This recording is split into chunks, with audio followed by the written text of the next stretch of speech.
Olá a todos e a todas, estamos de volta com mais um Papo com a Liga, uma série de vídeo entrevistas com mulheres que possuem algum trabalho relacionado ao mar ou algum aspecto da sua vida ou simplesmente uma paixão pelo mar, pela zona costeira e pelo oceano.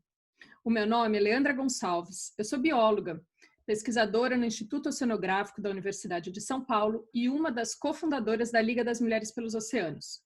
O meu papo hoje é com a Mayla Guilhom, colega de laboratório, uma amiga bem querida e que estuda uma área muito especial dos nossos oceanos, o mar profundo, que a gente pouco conhece. Tudo bem, Mayla? Tudo bem. Lele, muito obrigada por esse convite, pela oportunidade de falar um pouquinho mais sobre o mar profundo. Para quem não me conhece, meu nome é Mayla Guilhom. Eu também estou trabalhando no Instituto Oceanográfico, onde eu sou aluna de doutorado.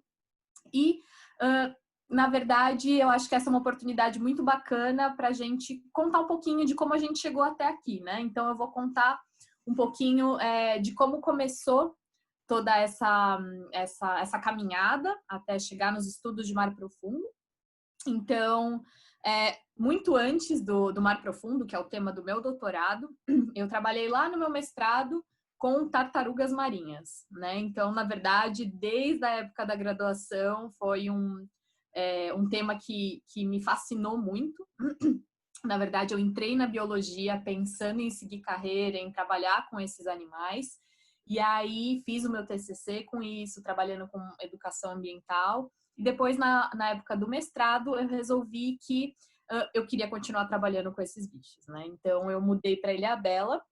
E lá em Ilhabela, a gente desenvolveu uma proposta de estudo que visava entender um pouco sobre a interação, possíveis interações que as tartarugas marinhas teriam com os usos humanos em uma certa área lá, né? Essa área era conhecida como Santuário Ecológico e, como a gente sabe, não existe, né? Assim, hoje em dia, no sistema de unidades de conservação do Brasil, não existe mais uma categoria de santuário, né? Essa categoria não se encaixa em nenhuma das presentes no SNUC.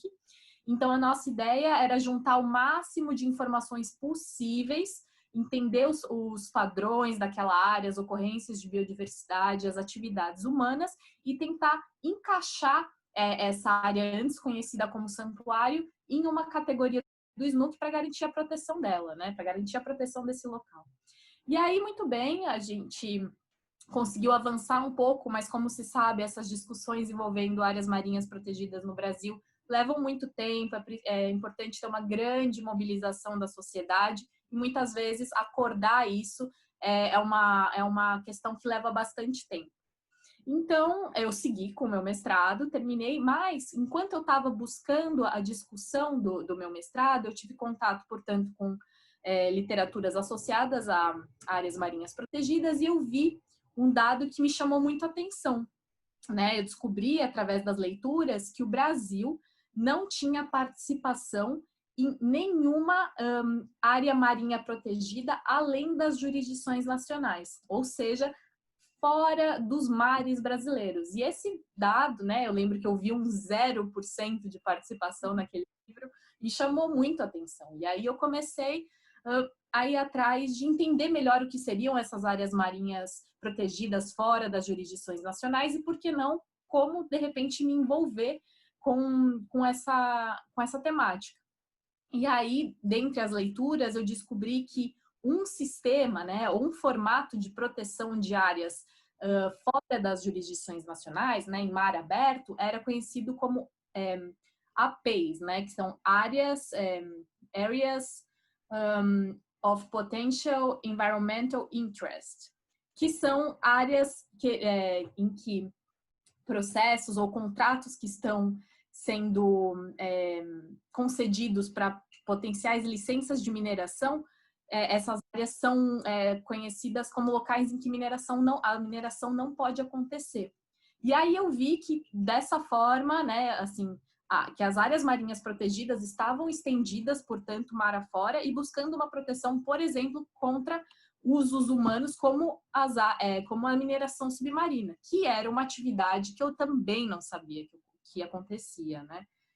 Então, e aí eu comecei a me aprofundar um pouco mais e me inteirar um pouco mais sobre o que era essa atividade de mineração submarina, em que profundidades ela acontecia, como que se dava um processo para conseguir uma licença de mineração.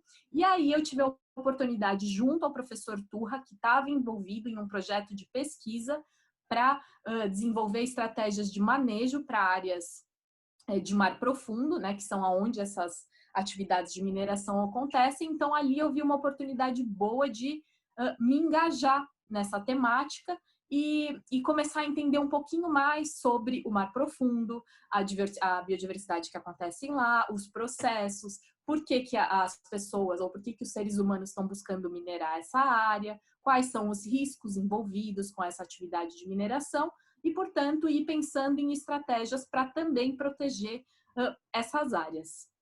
Mas eu acho que eu já consegui dar uma introdução bacana do que, né, um pouquinho da minha trajetória, um pouquinho da minha caminhada.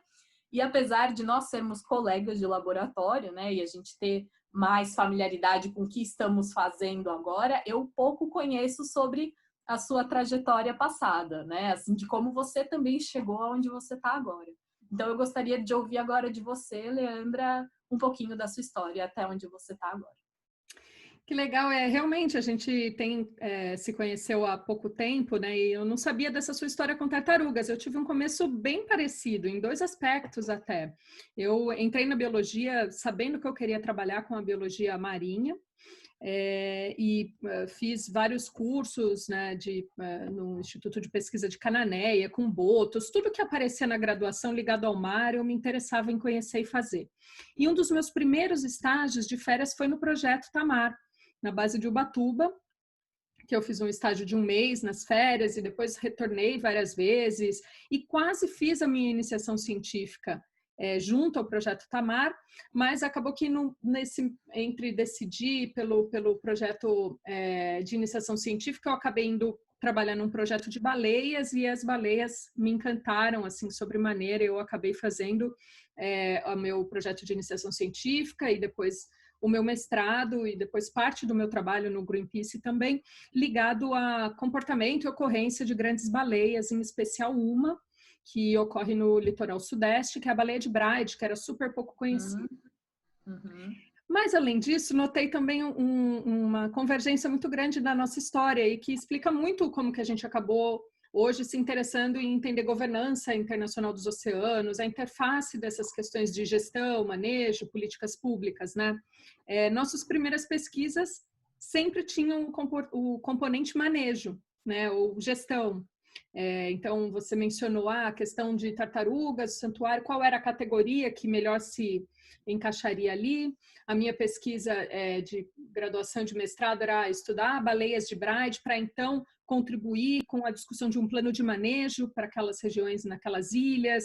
E eu acho interessante porque isso é uma área de pesquisa interdisciplinar, né? Porque exige que a gente pense no sistema natural, ecológico, mas também nos sistemas sociais, nas políticas, como que elas se ajustam, né? Então, eu acho que acaba que, por mais que a gente não se conhecesse, né, na nossa graduação, no mestrado, ao longo desse tempo, a gente teve esses 2 componentes muito importantes, né? A característica interdisciplinar e sempre ter essa pesquisa aplicada à gestão, aplicada ao manejo, né? Eu acho que isso acabou trazendo a gente para essa área mais voltada para a questão das políticas públicas e da governança, né? Que fez a gente se encontrar, né? Exatamente, que fez a gente se encontrar num laboratório que é um laboratório de ecologia e manejo, né? Acho que não tinha realmente como ser diferente, assim. E eu acho que assim, eu também acaba que, por mais que eu trabalhei com baleia, com tartaruga, eu conheço muito pouco do mar profundo, do fundo do mar, né? Outro dia eu vi uma pesquisadora dizendo que a gente conhece muito mais sobre a Lua do que propriamente do fundo do mar, né? Conta pra gente um pouco como que é o fundo do mar, o que tem lá embaixo de tão interessante que faz a gente querer proteger ou pensar em estratégias de manejo. Tá. Realmente, essa é uma colocação que se faz bastante com relação ao mar profundo para demonstrar exatamente como a gente sabe pouco sobre esses ambientes, né? Então, a gente tem a Lua, que está a milhares de quilômetros da gente, e a gente entende um pouco mais do que tem lá, do que a gente encontra no mar profundo e como esse ambiente funciona, né? Então, o mar profundo, eu acho que ele sempre despertou uma questão de muita fantasia, muito do imaginário, exatamente por ele ser tão inacessível, né? Por ser tão distante da nossa realidade, né? E o mar profundo era exatamente por isso visto sempre como um ambiente vazio, escuro, sem muita vida e, portanto, sem muita importância, né? E aí, com o passar dos anos, com a tecnologia sendo desenvolvida e também com muitas indústrias sendo desenvolvidas, mesmo a própria questão ou a própria indústria da mineração submarina, isso permitiu que a gente fosse avançando mais sobre essas áreas e conhecendo um pouco mais do que tem lá, né? Então, acaba que muitas vezes o próprio uso humano acaba patrocinando o nosso conhecimento, né? A partir disso que a gente passa a conhecer um pouco mais sobre os ambientes, e é assim com o mar profundo. E o que essas pesquisas ao longo dos anos vieram trazendo e trazem até agora é uma questão que não se pensava antes, e que, na verdade, essas áreas são muito ricas, né? São cheias de biodiversidade, uma biodiversidade extremamente complexa e adaptada, porque se você imaginar, a 4.000, 5.000 metros de profundidade, a gente tem um ambiente inóspito, um ambiente difícil de sobreviver, uma pressão muito grande.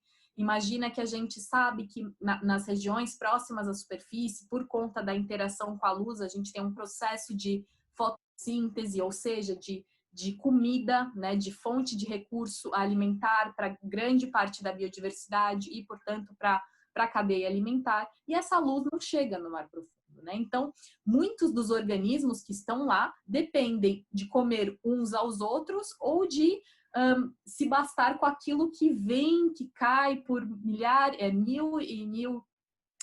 e milhares de metros da própria superfície. Né? Então, você pode imaginar que é um ambiente bastante competitivo.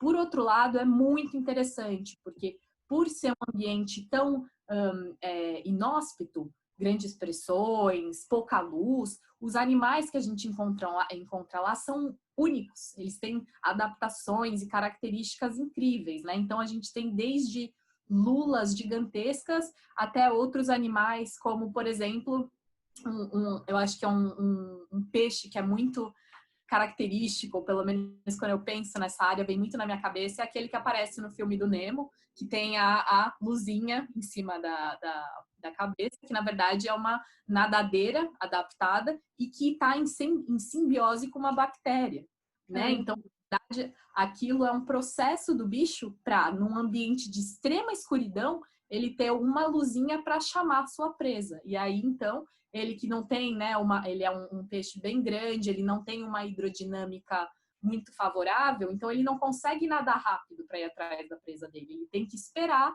a presa vir até ele para ele conseguir abocanhar. Fascinante. Entre muitos outros organismos que existem lá e que outra coisa bastante interessante que a gente tem que refletir muito é que cada vez que os pesquisadores ou os exploradores chegam nessas regiões, eles descobrem uma espécie nova. Então, a gente pouco sabe do que tem lá e, associado a isso, a gente já começa a olhar para esses ambientes como fonte de matéria-prima ou do que quer que seja para a gente, né? Então, por exemplo, no próprio caso da mineração, né? O ser humano, com todo esse desenvolvimento da tecnologia e esse leque de possibilidades que a tecnologia dá, está chegando até o mar profundo, mas buscando um interesse próprio, né? Então, buscando retirar recursos, como, por exemplo, os minerais, que têm alta aplicabilidade na indústria, para desenvolver, para, né, assim, gerar mais dinheiro e, portanto, para crescer, né, para ter um crescimento do próprio país. No entanto, é muito delicado esse fator da gente começar a explorar ou começar a retirar recursos de uma área que a gente não conhece, né? Ou que a gente não entende bem como que aqueles ecossistemas tão complexos, com animais com tantas adaptações, funcionam, né? Qual é o papel desses organismos que estão lá para o meio ambiente? Qual é o papel que eles desempenham? qual é o funcionamento de cada uma das cadeias alimentares que estão presentes no mar profundo. E outra, mais do que isso, a gente pode inclusive estender essa linha de raciocínio para entender um pouco de quais são os benefícios que esses ambientes, direta ou indiretamente, estão trazendo para os seres humanos. Né? Uma das discussões que existem, inclusive, com relação a essa exploração da biodiversidade de mares profundos é que muitos dos recursos genéticos, ou seja, do DNA desses animais, podem estar, inclusive, relacionados à cura de doenças ou tratamento de doenças e que a gente nem imagina, né? Então, é por isso que é tão delicado e que a gente tem que conduzir esses processos de exploração ou de utilização tanto da biodiversidade quanto de outros recursos encontrados nessa área com bastante cuidado, atenção e sempre se baseando na ciência, né? Então, mas essa discussão sobre minerais, por exemplo, não é, né, de mineração em áreas além da jurisdição nacional, não é a única que envolve a proteção da biodiversidade. Existem outras discussões, como, por exemplo, a discussão BBNJ, que quem está mais envolvida com isso é a Leandra, né? Eu não tenho tanta familiaridade, eu estou mais para o entendimento da mineração. E eu gostaria de saber o que é esse processo, em que pé que a gente está. Enfim, atualiza a gente um pouquinho, Lê. Eu acabei me interessando por acompanhar, né, essa questão do BBNJ, né, que seria a biodiversidade para além das jurisdições nacionais, por conta do meu doutorado. Eu acabei, depois de ter feito o mestrado em comportamento animal, porque eu me interessava justamente por esses aspectos que você apontou, né, de adaptação, como os animais são incríveis, né, como a natureza se adapta a situações tão adversas, né. Acho que a gente tem que até emprestar um pouquinho dessas lições para os períodos adversos que a gente enfrenta, como agora a pandemia, né. Os animais são muito adaptáveis, né, se adaptam em condições inóspitas como a do mar profundo. A gente tem que aprender um pouquinho melhor essa situação, né.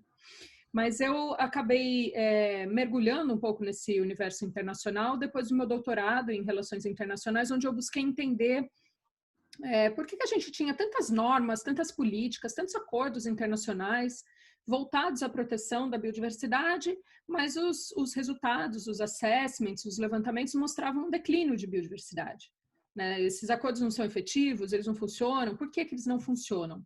E essa é uma área de pesquisa bastante desenvolvida na área das relações internacionais. E aí, estudando esses acordos de pesca, acabei me deparando com essa discussão bastante nova. Na verdade, nova o processo político, né, mas começou em 2004, mas, enfim, comparado com muitos outros, ainda assim, bem recente, porque se descobriu uma lacuna na governança internacional dos oceanos, onde você tinha a Convenção da Diversidade Biológica para estudar a biodiversidade, mas dentro das jurisdições nacionais, ou seja, um acordo entre os países para proteger sua biodiversidade nos seus mares. Você tem acordos de pesca que tratam de estoques pesqueiros na sua jurisdição e fora dela, então englobando as águas internacionais, mas exclusivamente para determinados estoques pesqueiros, como é o caso da ICCAT, por exemplo, a Comissão para o Atum do Atlântico Sul, mas você não tinha nada, nenhuma norma específica sobre biodiversidade para essas áreas além das jurisdições nacionais. Então, essa discussão começou em 2004 e agora entrou recentemente numa série que é chamado de Negotiations Meeting, né, reuniões de negociação, são 4 delas. A última foi postergada em decorrência da pandemia, mas para discutir o draft sobre isso. Como que você protege essa biodiversidade sem sobrepor os acordos existentes? Como que você regula o que você mesmo colocou sobre o acesso aos recursos genéticos, né? Assim, para trazer uma questão atual, um estudo do Instituto do Woods Hole Oceanographic Institute em San Diego, mostrou que, por exemplo, nessas fossas abissais do mar profundo, existem micróbios que podem ser utilizados para ferramentas diagnósticas de pandemias, como, por exemplo, o Covid, o SARS, a AIDS. Mas uma vez que alguém, um país, um instituto de pesquisa, acessou esse material genético, a quem ele pertence? A quem acessou aquele país, só ele pode patentear, vender e fazer riqueza desse material? Ou isso tem que ser compartilhado porque entende-se que o mar profundo pertence à humanidade? Então, são muitas discussões, muitas questões ainda sem respostas, mas que precisam ser abordadas pelos tomadores de decisão. E, claro, sempre com base na ciência, tanto na ciência natural, quanto na ciência política, nas ciências naturais, para que a gente chegue no melhor desenho de acordo, que seja justo, equitativo, que garanta a sustentabilidade de uma biodiversidade que, como você bem colocou, a gente nem conhece na sua totalidade, né? Então, hoje, a gente está num momento em que existe um rascunho desse tratado. O acordado entre os países é que teria esse novo acordo até 2020, esse prazo vai ser renegociado em função da pandemia, mas existem muitos institutos participando, muitos institutos de pesquisa e muitos países, né? Porque essa discussão é uma discussão que se dá no âmbito da Assembleia Geral da ONU, né? Então, são 190 e poucos países participando, se posicionando em blocos, né? Mas voltado para 4 principais pontos. De que forma que a gente cria áreas protegidas no alto mar? De que forma que a gente garante a regulação desses recursos genéticos marinhos, também dessas áreas além das jurisdições nacionais? Qual seria a possibilidade de estudos de impactos ambientais? Quem faz, quem contrata? E também uma questão de transferência de capacidade. Porque hoje a realidade que a gente tem é que é muito fácil para um país como Estados Unidos, Japão, Rússia, que tem infraestrutura, recurso e tecnologia para explorar essas áreas, querer um acordo bem aberto, bem frouxo, permitindo muita exploração. E é muito mais fácil para países em desenvolvimento, como o Brasil, os países do Grupo da América Latina, o G77, falar, não, peraí, vamos fazer um acordo mais fechado, porque a gente nem sequer tem condição de chegar ali para explorar. Então, essa exploração não vai ser equitativa. Como que a gente garante que ela é equitativa se você tem embarcação, estrutura para chegar lá e eu não? Então, aí teria também uma transferência de capacidade entre os países, uma troca de informação para você conseguir promover um acordo mais equitativo. E aí, muito disso se relaciona exatamente com a sua área de pesquisa, né?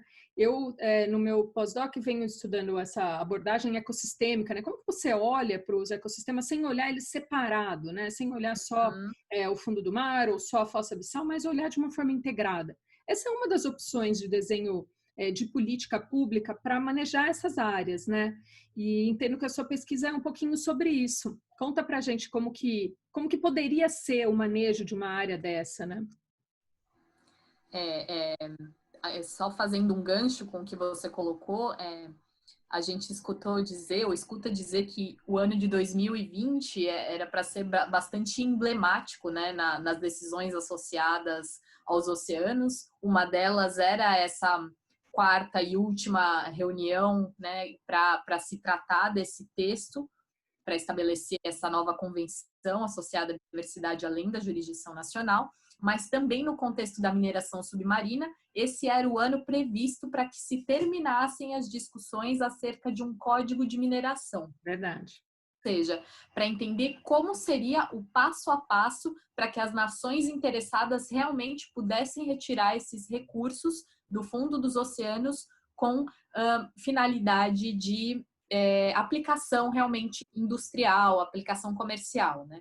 E assim como você colocou perfeitamente, todas essas discussões e esses balanços de interesses e poderes também se dá para as discussões de mineração submarina, e muitas das vezes pelos mesmos motivos que você colocou, como a questão dos países em desenvolvimento não terem os recursos financeiros necessários ou mesmo a tecnologia para atingir essas regiões e extraírem os seus recursos minerais, ou então como que vai se dar a divisão dos lucros sobre esses recursos retirados do fundo dos oceanos, porque o local onde esses recursos minerais se encontram é conhecido como patrimônio da humanidade. É um patrimônio da humanidade. É meu, é seu, é de todo mundo que está vivo hoje e de todo mundo que ainda virá aqui como parte da humanidade. Então, realmente é uma discussão bastante complexa, que leva muito tempo e que tem muitos atores e interesses em jogo, né? Mas com relação a essa questão da abordagem ecossistêmica que você colocou, eu faço o link também com um pouco da mineração, né? Porque dentro desse código de mineração que eu falei para vocês agora há pouco, está prevista a aplicação de uma abordagem ecossistêmica, né? Então, dentre os princípios lá previstos nesse texto do que será o futuro código de mineração, que assim como para o processo de BBNJ ainda está em fase de elaboração, está prevista a abordagem ecossistêmica, que nada mais é do que por pressão e participação dos cientistas cada vez mais engajados nesses processos, né, como a mineração submarina, por exemplo, a Autoridade Internacional dos Fundos Marinhos, que é esse órgão que vem olhando e regula as atividades de mineração no mar profundo, incorporou a importância, está entendendo e incorporando a importância da abordagem ecossistêmica, né? Que diz o seguinte, que nós, seres humanos e os ecossistemas, estamos intrinsecamente ligados uns aos outros, né? Que nós somos parte de uma cadeia que se retroalimenta o tempo todo, ou seja, impactos causados, por exemplo, por nós aos oceanos, podem ser sentidos por nós através, por exemplo, da falta de serviços ecossistêmicos que esses ambientes nos beneficiam, né? Então, por exemplo, se a gente pesca e sobrepesca e pesca com artes de pesca extremamente prejudiciais para os oceanos, quem vai ficar sem o peixe somos nós. Quem vai ficar sem o alimento, muita gente que vai ficar sem renda, ou enfim, toda essa cadeia que está ligada, por exemplo, a uma atividade de pesca para sua sobrevivência, vai ser prejudicada. É realmente muito interessante, né, essa abordagem ecossistêmica, porque envolve tantos fatores, né, sociais, econômicos, ambientais, né, e esse componente bem importante dos processos serem observados de uma forma integrada, né. Eu fico pensando que, de fato, a ciência oferece opções, né, e cabe à sociedade, aos tomadores de decisão, decidir se vão utilizar dessa ciência disponível ou não, né. Para mim, eu acho que a gente tem trabalhado muito no contexto, né, da década da ciência oceânica para o desenvolvimento sustentável, que é a nova década da ONU, né, relacionada ao mar, à zona costeira. Eu fico pensando que é dessa forma interdisciplinar, com esse agrupado de conhecimentos, com diferentes atores, que de fato a gente vai gerar ciência e conhecimento para construir o oceano que queremos, né? Com uma ciência colaborativa, com um processo de tomada de decisão integrado, com vários atores, com vários setores, né? Eu fico pensando que se eu fosse deixar um recado final aqui do nosso papo, né, de tudo que a gente vem construindo juntas, é que a gente possa construir uma ciência oceânica, um ambiente de ciência oceanográfica de fato voltado para integrar, né, ciência, sociedade e política pública, né? Eu acho que a abordagem ecossistêmica também vai um pouco nessa linha, né, Má? Sem dúvida, eu acho que essa questão, talvez a palavra-chave realmente seja a integração, tanto dentro da abordagem ecossistêmica, que, como você falou, tem muitos fatores envolvidos e é de uma complexidade bastante grande, exatamente por tentar integrar tudo isso, né? Então, realmente, a questão dos seres humanos e seu modo de vida com os ambientes, com uma questão econômica, ambiental, enfim, realmente é uma série de fatores. E com relação à década, eu acho que essa é a grande possibilidade, né, que esse momento vai trazer, que é um momento, poxa, relativamente longo, né? A gente vai estar olhando de 2021 para 2030, olhando com bastante atenção para os oceanos, e eu olho para essa década com esperança, né? Eu acho que se a gente eu acho que o que a gente estava precisando realmente era parar e começar a entender e incorporar a importância dos oceanos. Então, eu acho que esse momento de parar e olhar com um pouco mais de carinho para os oceanos vai trazer muitos instrumentos, vai trazer muita informação para a gente conseguir realmente construir, né? Porque essa integração nada mais é do que um grande quebra-cabeça que a gente vai construindo com base no conhecimento. Então, eu acho que essa década dos oceanos tem muito, muito potencial para trazer essa mudança que a gente quer, sim. E eu acho que a gente tem que procurar olhar e se engajar da forma que a gente puder, estando mais ou menos envolvido com a causa dos oceanos, tendo ou não um trabalho tão ligado com os oceanos. Mas eu acho que, assim, como a gente procura estar ligado nas questões políticas, nas questões internacionais, nas questões econômicas, eu acho que a gente também tem que estar ligado, principalmente nesse momento, na questão dos oceanos, para a gente entender qual é o nosso papel dentro de tudo isso. Essa eu acho que é a minha mensagem. Muito legal. Então, a gente aproveita para convidar a todos e a todas vocês para seguir a Liga das Mulheres dos Oceanos no Instagram, no Facebook, nas nossas redes sociais, no nosso novo site, e fica ligado no nosso Papo da Liga. Aproveito para agradecer minha amiga Mayla Guilhom por esse papo super legal, e a gente fica em contato para os novos papos da Liga. É isso aí, pessoal. Segue lá. Grande abraço. Tchau.